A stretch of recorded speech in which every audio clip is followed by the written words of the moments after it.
Alright guys, I'm back. And now we're going to take off and go find us a load here in Euro truck. I really don't know how. Well, I guess I can move you all back. Yeah, you're still not going to be able to see much.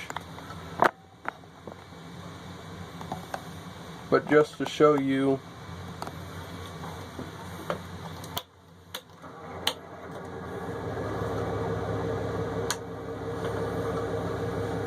turn the gauge on.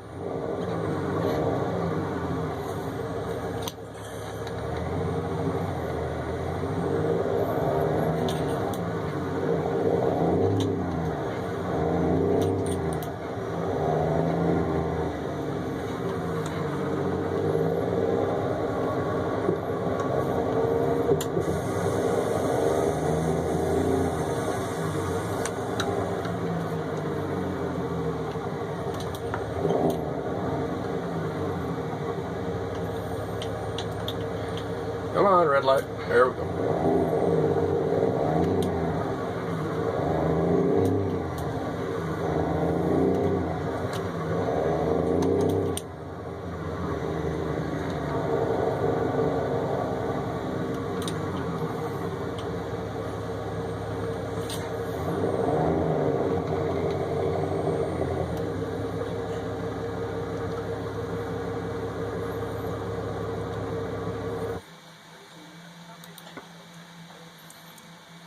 Find something short here.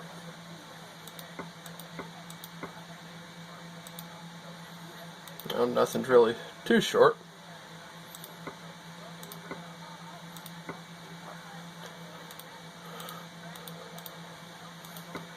I guess I'll put on about 50 miles or so and then I'll stop it. Oh, forgot to accept one of them.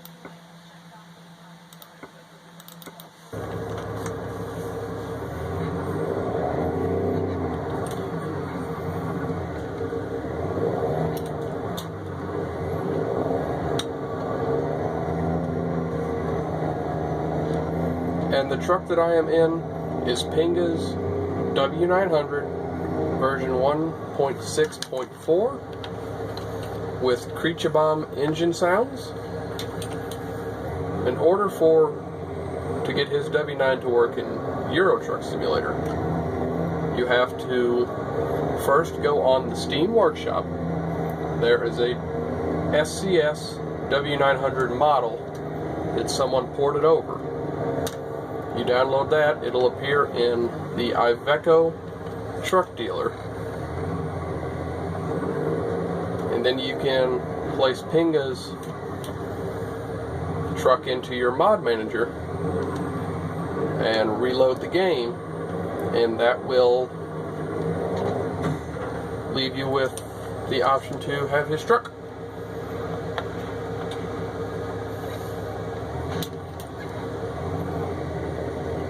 We're currently using,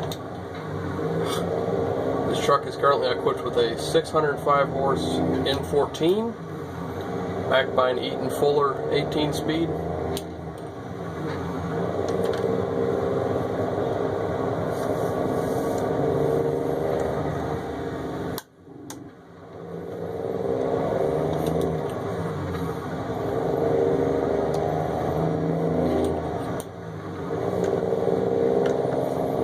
Now I will have to show you all that in ETS2 there is no shifter layout for an 18, 13, or 10 speed.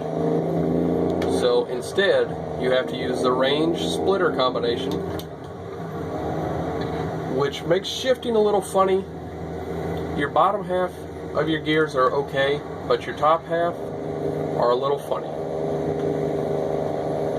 I'll have to show you that here in a minute. Get on a highway and get up to speed here.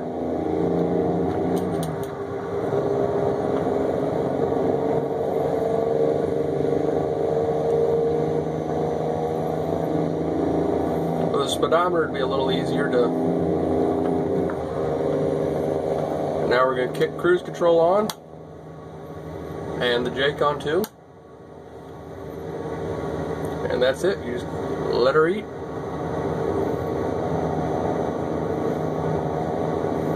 Now, some of you might have noticed, I don't know if you'll hear it in the video or not, but when the gauges get to about quarter of them, there's a small high-pitched whine that they emit. I don't know why. I haven't been able to figure it out. I've messed with them, even rewired one gauge, put all new spade connectors on it, and it still didn't help. So I've just left it and accepted it. But it also makes a very good notifier for when you're getting low on fuel if you're not paying attention. You can hear it whine and you know, oh, low on fuel.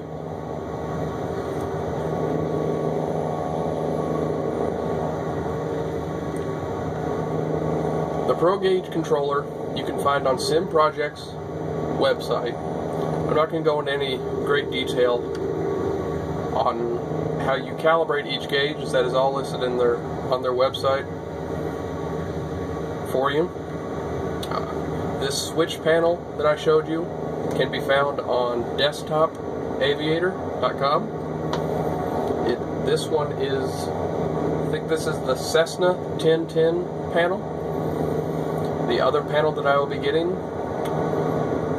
is also from Desktop Aviator.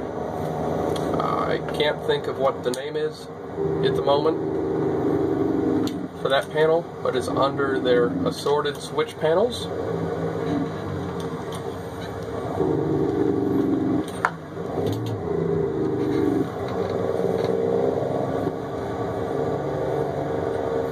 Just pulling into a pull-out here.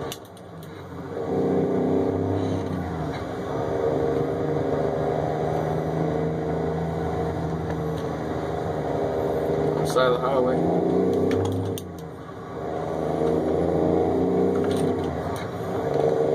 Now we're going to pull in and fill up what little bit of the truck is empty. It won't take much fuel, but you'll be able to notice a difference.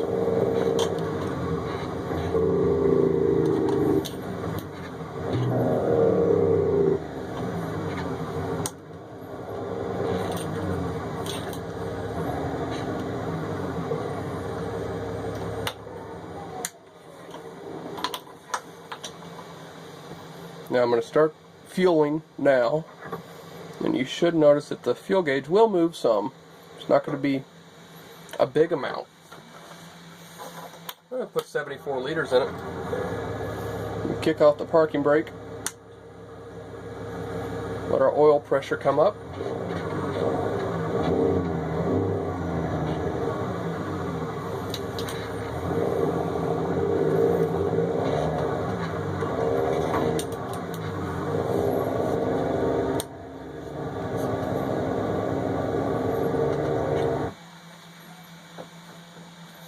Well, I guess you can see, oh, I never put that bulb back in.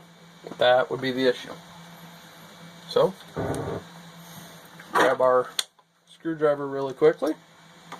And it's easy to put the bulbs, take the bulbs in and out. And I'll show you how you get the red color also. Each gauge comes with two, they're like little pieces of thin plastic that slip over the light bulb. The tachometer has 2 light bulbs, so it will have 4, and they only come in red and green. I'm pretty sure if you wanted blue or a different color, you could find them, but as of right now, yeah, we still have the light bulb out. So, and they just snap right in place. And it doesn't matter if you provide power on either one. Power flows through them both ways, so don't worry about that when you're wiring. But it is handy, you know, if you put the right ones in the right place. Put them all on the same side and you won't get confused.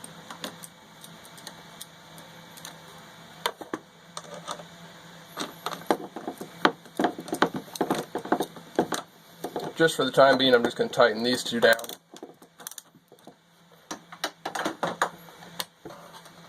You can see they all have a nice red glow to them.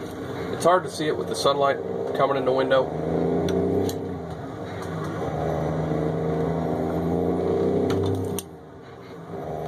5 high, 6 high, flip the 4-way flashers on, get out on the interstate. There's 7 high. We'll flip to 8 low here in a moment.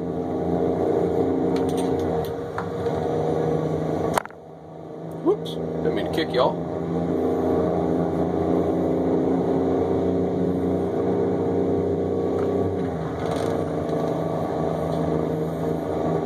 Now, the Pro Gauge does work with American Truck Simulator, but both me and the developer of the Pro Gauge have not been able to figure out why they won't work together.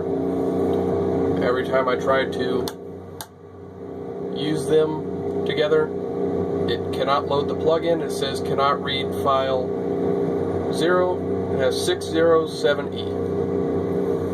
So we've tried numerous different solutions. We can't get any of them to work.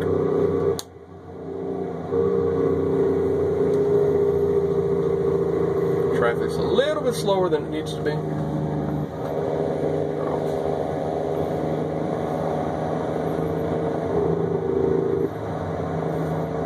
But yeah, it's a simple, once you make the wiring harnesses for your gauge power and your gauge lights,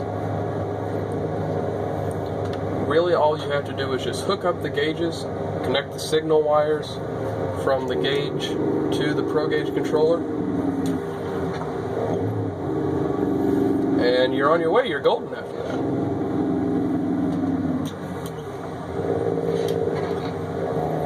I'm pulling to Rotterdam here. Rotterdam? I don't know how to say it properly. Don't yell, makes a lot of these names I cannot read.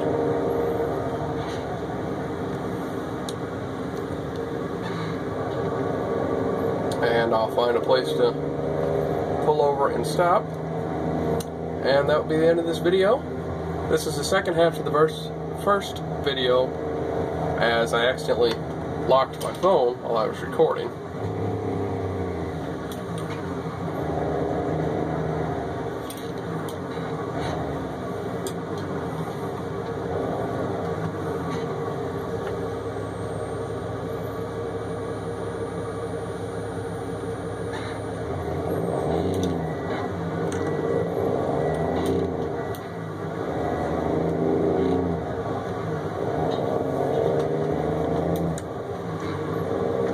By this garage while I'm here. Be a perfect place to pull over and stop for this recording.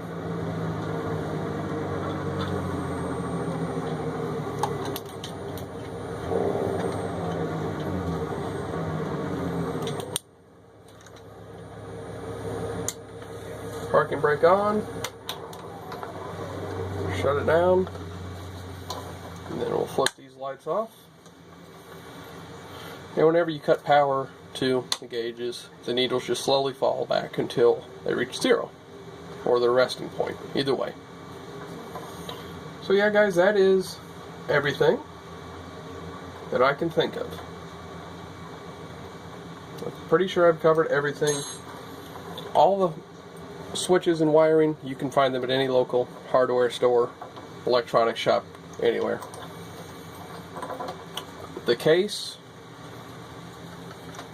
that it was built on was my woodworking project for my senior year.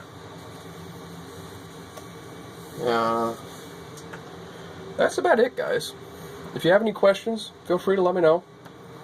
I'll be happy to answer any of them. But until next time, thank you all for watching, and goodbye.